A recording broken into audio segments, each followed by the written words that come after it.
Now we will start theorem 6.1. If a line drawn parallel to one side of triangle to intersect the other two sides in distinct point, the other two sides are divided in the same ratio. Given triangle है आपका ABC, एक line हमने BC के parallel draw किया, क्योंकि line by line अगर पढ़ते जाइए तो if a line drawn parallel to one side of triangle, तो हमने एक लाइन ड्रॉ कर दी थर्ड साइड के parallel to intersect the other to sides in distinct point. देखिए अदर टू साइड्स को D एंड E पे कट कर रहा है.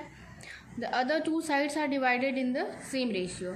जो अदर टू साइड्स है वो सेम रेशियो में डिवाइड करेंगे. मीन्स AD और DB का रेशियो AE और EC, ये रेशियो क्या होंगे? इक्वल होंगे. मीन्स गिवन है ट्राइंगल ABC, गिवन हम लिख लिया और BC पैरेलल है DE के, इतना नोट कर लिया.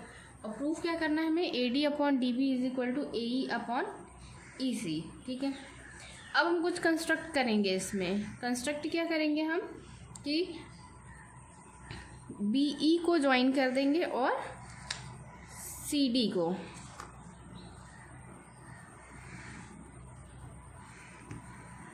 डॉटेड लाइन से हमने BE को ज्वाइन किया, देन CD.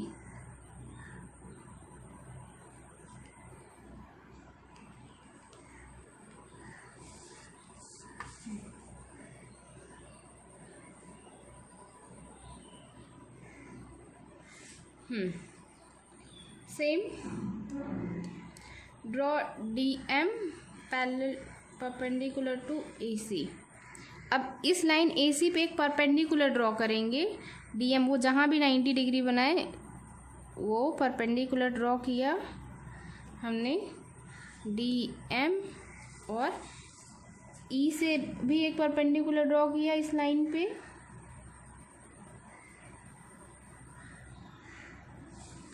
उसका नेम कर दिया N. ये परपेंडिकुलर है, मीन्स 90 डिग्री एंगल बना रहा है. यहाँ पे हमने केवल ज्वाइन किया था और ये 90 डिग्री एंगल बना रहा है. अभी देखना. Now area of triangle ADE. अभी हमें अपने प्रूफ के अकॉर्डिंग मूव करना है. आप कैसे सोचोगे, आपको क्या लेना है? उसके लिए AD अपॉन DB है और इधर AE अपॉन EC है. AD लाइन, ये लाइन कब आएगी? जब हम कुछ ऐसा ट्राइंगल लें जिसमें AD यूज़ हो. Half into base into height का कॉन्सेप्ट हमें यूज़ करना है ना. तो ADE इनको लिया, तो जब हम इसके एरिया लिखेंगे तो लिख सकते हैं ना हाफ इंटू बेस. अब इस परपेंडिकुलर के रिस्पेक्ट में हम लिखना चाहते हैं, क्योंकि दो परपेंडिकुलर इस ट्राइंगल ADE में दिख रहा है. इस परपेंडिकुलर के रिस्पेक्ट में फुट ऑफ परपेंडिकुलर AD पे है, तो बेस हो गया AD और हाइट हो गया EN. ठीक. सिमिलरली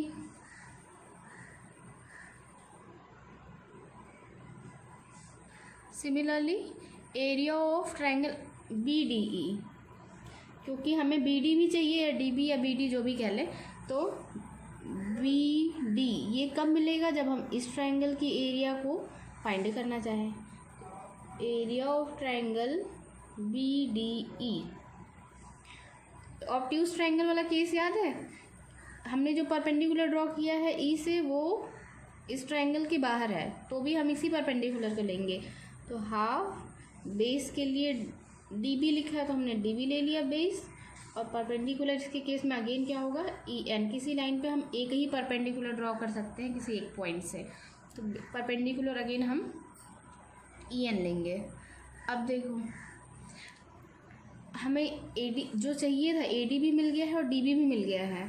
तो अगर हम इन दोनों को डिवाइड कर दें तो फिर हमें कुछ मिल सकता है जो हमारा थ्योरम के अकॉर्डिंग. देखिए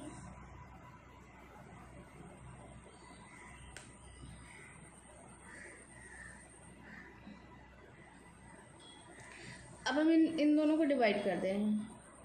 area of triangle ADE upon area of triangle BDE is equal to half into AD into EN upon half into DB into E N. देखिए यहाँ से हाफ कैंसिल, ई एन से ई एन कैंसिल, बचा गया हमारा A D upon D B. हमारा left hand side हमको मिल चुका है।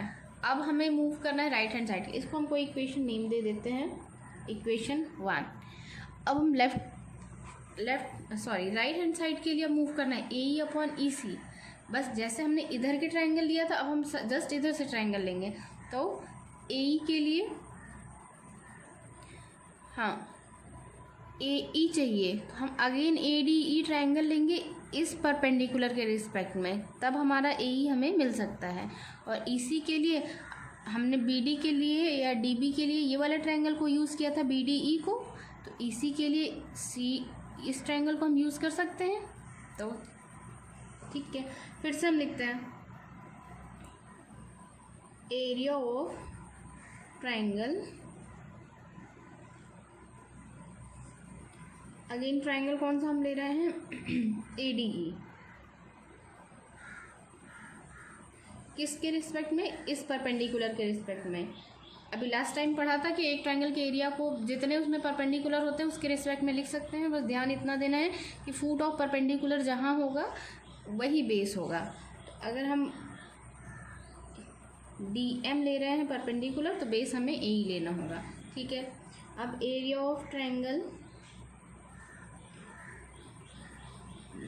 इसको ले लें, डी ई सी या सी डी ई, कुछ भी बोल सकते हैं। Area of triangle D E C, area of triangle D E C को हम लिख सकते हैं half into B C, sorry B C नहीं, E C into D M. देखो, जब नीचे वाले ट्रायंगल को हम यूज़ करें तो ऑब्ट्यूज ट्रायंगल वाला फॉर्मूला यूज़ करें जो पिछले अभी बताया था। तो ये हो गया डी ई सी, और परपेंडिकुलर हो गया आपका डी एम। अब देखो, अगर हम इन दोनों को डिवाइड करें तो ए ई भी हमें मिल गया है, ई सी भी मिल गया। चलिए इनको भी डिवाइड कर देते हैं। Area of triangle A D E upon area of triangle D E C is equal to half into A E into D M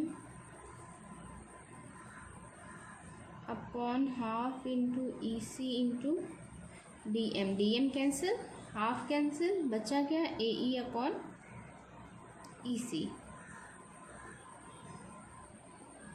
अब हमने लगभग हमारा सारा काम पूरा हो चुका है। हमें जो लेफ्ट हैंड साइड था वो भी हमें मिल चुका है, राइट हैंड साइड भी हमें मिल चुका है। अब हमें क्या करना है, लेफ्ट हैंड साइड को राइट हैंड साइड्स के इक्वल शो करना है। इसके लिए अभी हमें 9th का एक थ्योरम था उसको रिकॉल करना होगा। 9th में हमने पढ़ा था area between same parallel lines are equal था ना, ट्रायंगल की area between same parallel lines are equal. देखिए ये दो पैरेलल लाइन है, इस लाइन पे दो एंगल बने हुए हैं, दो ट्रायंगल बने हुए हैं, एक तो बी डी ई है और इस लाइन को कंटेन करते हुए एक ट्रायंगल है डी ई सी। अब डी ई और बी सी दोनों पैरेलल हैं, तो same base and between same parallel lines जो ट्रायंगल बनता है उनकी एरियाज क्या होती हैं, इक्वल होती हैं। It means we can write that triangle BDEC and triangle DEC are on the same base and between same parallel BC and DE। तो एरिया इन दोनों का इक्वल होगा, जो कि हमने 9th क्लास में पढ़ा था। ठीक है, अब एरिया इक्वल हो गया, तो area of BDE is equal to area of DEC। अब इक्वेशन फर्स्ट और सेकंड में ज़रा देखिए,